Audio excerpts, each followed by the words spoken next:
56 empty cookie boxes. I opened my wardrobe one day and I was reaching towards the back because I had some wool in there that I had stored, and I felt a box, a little thin thing that felt like my old cookie boxes. So I pulled it out and I looked and went, oh my God, I used to hide my cookie boxes in here. And I laughed a minute because it really is ridiculous. I used to hide my cookie boxes behind my clothes in my wardrobe. So I'm pulling it out. My sister's here beside me and she's like, Easter, what are you doing? What is that? I was like, oh, well, there's a story here. This is my old Tim Hortons cookie box. I used to get 12 cookies a day and I thought I was sneaking them. So I often would put them in my wardrobe instead of bringing them outside if I thought someone was going to catch me bringing them outside. She said, in your wardrobe? Why? And I said, because I didn't want anyone to know I was eating them. So I kept pulling and I kept pulling. Half an hour later, I was counting them. There were 56 boxes. And those are just the ones that got snuck into my wardrobe. There were probably maybe 150 boxes altogether, I'm going to guess. Maybe more. That's a lot of cookies. A lot of calories. A lot of why I got to be twice the size I am now.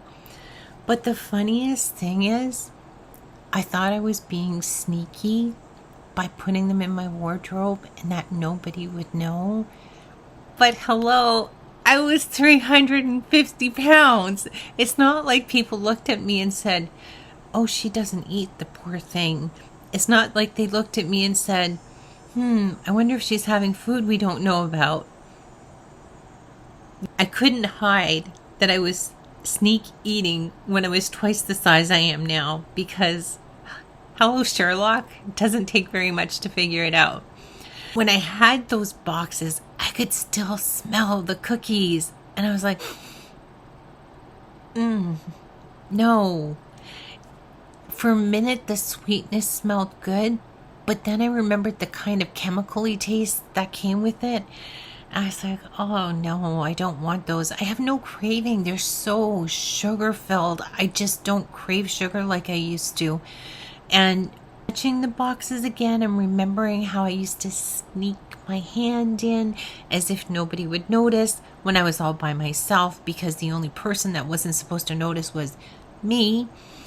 And seeing them just jolted me back to what life was when I used to think that I had to hide eating and I had to hide it from myself.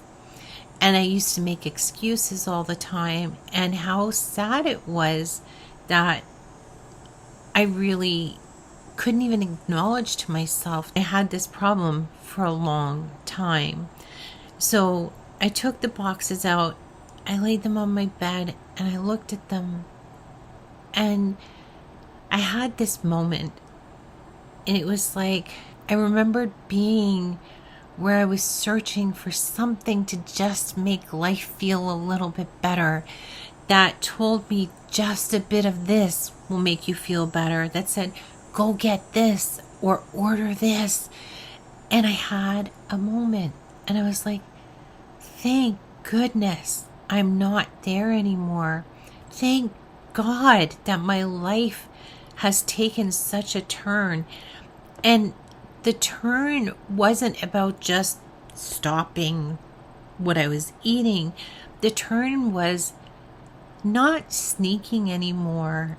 At that time, there was a lot going on in my life, and I was kind of in a place of stuck, and I had grown children. I was in a new place. I had been really sick. I'd been feeling kind of not my best self, and spent a lot of time coloring, spent a lot of time just, I don't know, passing time. And when I look back, I think, I spent days decorating my journals and I spent time coloring, and I think now, where did I ever have time for that?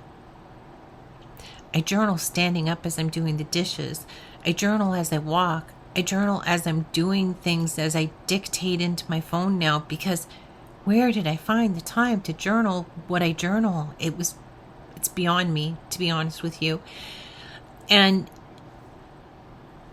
my morning ritual, if you've seen my other video, which I'll give you a link to later, it tells you about how every morning I woke up and went through the emotional roller coaster of, no, you shouldn't do it, but just today, and then no, you shouldn't, and then yeah, maybe just a little bit.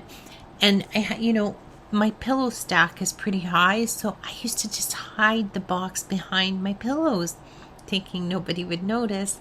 And maybe they didn't notice the box behind the pillows, but they did notice that I had put on 200 pounds. Newsflash, the big lie wasn't what I thought it was. I thought I was hiding from everybody.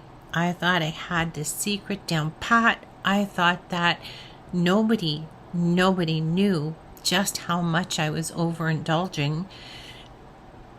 But the biggest truth is I was just trying to lie to myself. And that eventually catches up with you, because you can only do it for so long, because the truth has a way of kind of pounding away inside you until one day you're like, can you just shut up? And it doesn't listen to you. Like, please shut up. And it keeps banging. And nobody knows I eat the cookies, and I don't really have to think about it, and I don't even have to admit it to myself. Lie became a lie that I was aware of, that I tried to push back still, that I tried to ignore. But, I have this saying, when truth walks in the room, the lies all become really, really obvious. And when that truth hit me, the lie of what I was doing just couldn't stand anymore.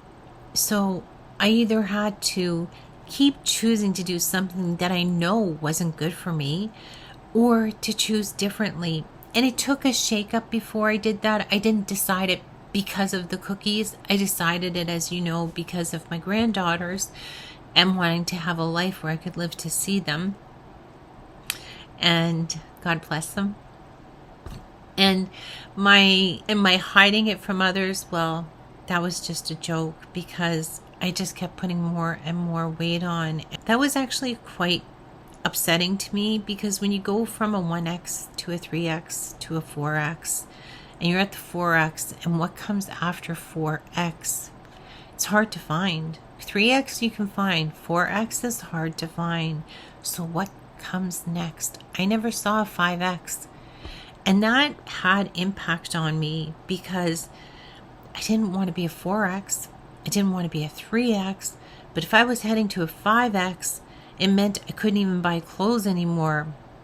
I'm sure I could have, but I didn't see where at that point. And so when I found the graveyard of cookie boxes, it was a graveyard of something I had put to rest in myself. And that was when I made the decision to drop and release the pounds that I'd had for so long, and I decided to get healthy, and I decided I wanted to live to see my grandchildren. I stopped lying to myself about what I was eating. I stopped lying about the excuses. And if I was having a great day, yes, I celebrated, but I didn't do it by eating 5,000 calories. And if I was having a terrible day, it was okay to comfort myself still, but I didn't do it in a way where I was actually eating enough that I was trying to swallow down whatever was going on. I learned to deal with it, to be honest with myself, to pray about it, to journal about it, to do healthy alternatives, and to always have myself set up with something to do to keep busy. And I think, though, the greatest takeaway of it was to not let the things that made me feel sad or made me feel angry or made me feel stressed linger. If those things came up, I dealt with them. I didn't swallow them down anymore. And that was the takeaway. That was what broke the cookie boxes from being ordered every day. That was what broke the cycle that I had been in. Dealing with things on the spot and dealing with the things that crept up in life all the time that kept, you didn't really ever deal with this Easter, did you? Those things have a way of coming back, and they kept coming back to me until I finally said, okay, fine, let's do this. Let's get it done. Let's get it over with. Was it easy? Not always. But once I started doing it, it became the only way, because even though the first couple of times, maybe more than a couple, let's say the first 2 weeks of trying to do this, it was completely shifting my hurry up and comfort yourself to, hey, you know what? No, let's think about what's going on. Let's write it down. Let's pray about it. Let's meditate about it. And that change was hard the first few times. It was. But going from where I was and never dealing with anything other than by stuffing myself to the gills versus having a painful 5 minutes or 2 hours or whatever it took to deal with it, even if it came back up again, because sometimes things do, it was just like, I can't see any other way of dealing with things now. I can't see why I didn't deal with them in the first place. It was the most liberating thing to do. What I realized is that every hidden box was a hidden feeling that I just didn't want to deal with. And from it, I learned that I needed to be honest with myself. I couldn't allow myself to sneak an order in, sneak 12 cookies a day, sneak the box into the wardrobe so nobody knows it's there. But the evidence lived on, both on my body and in my wardrobe. Lies always come to the light at some point, especially the ones I said to myself. And what I started to do is track my eating. So every time I was eating, I would write it down. And if a feeling popped up that made me feel like, oh, just have a bit, that was the alarm bell. I've talked about it. That was my alarm bell. If I felt like eating when it wasn't time, I went to my journal. I wrote about my feelings. I wrote about why I was feeling the feelings. And it started to really shed some light on where I was and why I was there. It helped me so much in my weight loss journey that I can't even begin to tell you how much I would encourage you to do the same thing. And then I took it a step further, and I started doing things like talking to myself through things. And instead of, oh, wouldn't it be nice if you just had a bit? It was, I feel like having just a bit of whatever it was I was feeling, because I'm actually feeling whatever I was feeling, whether it was sad or happy or excited or mad or stressed or bored or lonely or whatever the case may be. I started naming the feelings, saying it out loud, acknowledging it, because this way, instead of sneaking on myself, I was finally being honest with myself. And I decided to do something else kind to myself. So instead of having a sneaky joy of doing something toxic, I had a sneaky joy of doing something pleasant. So that may be ordering a new nail polish bottle that I loved, because I always love having new colors. It may be trying a new product. It may be ordering a shirt because I'd lost 30 pounds. It may be going for a walk in the meadow with the flowers all around me and the wild grass. It may be going down by the lake and just enjoying the lapping of the waves. It didn't have to be something that cost money, but it didn't have to be something that didn't cost money. It just needed to bring me pleasure.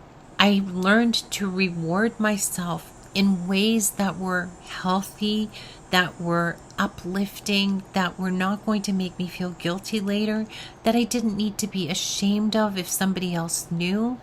And these things add up. And when I started rewarding myself for things I did right, it erased all the past damage I did by sneaking when I felt things were going wrong. You know, it was easy to throw those 56 boxes away once I saw them, but what I will never throw away is the lesson I learned about myself through finding them again, and just how much I had changed. I had learned how to bridge difficult moments with positive activities. I'll tell you one more one actually. One of my, it's not sneaky, but I get embarrassed a little bit, but I tell you guys, but when I feel off, sometimes I just put my favorite music on, and you know, it's kind of that trance house music, and 6 years old, I'm still listening to it and I love it. And I put music on and I dance like there's no tomorrow. I love dancing. So if I'm having an off day, sometimes it's just a matter of putting the right music on and dancing, because that's all it takes to flip the switch sometimes. Music is powerful. It can flip a switch for you. Music and dancing, 99% of the time it does it for me. I want to ask you, what's the one thing you've been hiding that you think nobody else knows about, or that you're sneaking on yourself? Leave it in the comments. I'm dying to know, because I promise you're not the only one doing it. If this resonated with you and it sounds like your story, give me a thumbs up. Don't forget to hit that subscribe button and come back soon for more, because I always have more.